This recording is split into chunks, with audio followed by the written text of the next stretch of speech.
9 മാസത്തോളം ബഹിരാകാശ നിലയത്തിൽ തങ്ങിയ ബുച്ച് വിൽമോർ ആരായിരുന്നു? അറിയാം ചരിത്രത്തിലേക്ക് കാലുവെച്ച ആ സാഹസിക യാത്രികനെ പറ്റി.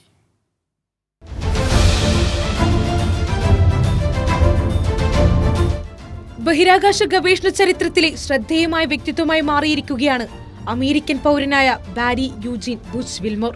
ഒരു നാവികസേനാ പൈലറ്റിൽ നിന്ന് ബഹിരാകാശ യാത്രികനിലേക്കുള്ള ബുച്ച് വിൽമോറിന്റെ ജീവിതം കഠിനാധ്വാനത്തിന്റെയും പരിശ്രമത്തിന്റെയും യാത്രയായിരുന്നു.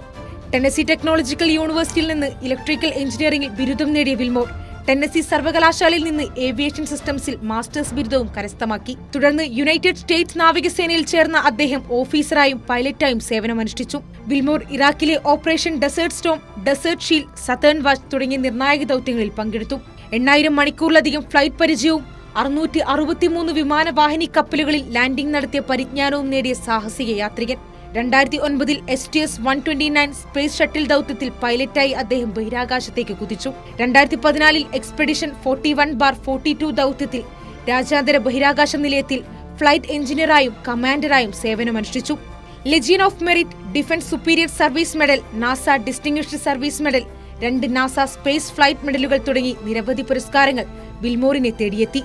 2024 ജൂൺ 5 സാഹസിക യാത്രിക സുനിത വില്യംസിനൊപ്പം ബോയിംഗ് സ്റ്റാർലൈനർ പേടകത്തിന്റെ ആദ്യ ക്രൂഡ് ഫ്ലൈറ്റ് ടെസ്റ്റിൽ പങ്കെടുത്തുകൊണ്ട് അദ്ദേഹം ബഹിരാകാശ ഗവേഷണ ചരിത്രത്തിൽ തന്റെ പേര് തങ്കലിപികളാൽ എഴുതി ചേർത്തിരിക്കുന്നു. News desk, Kairali news.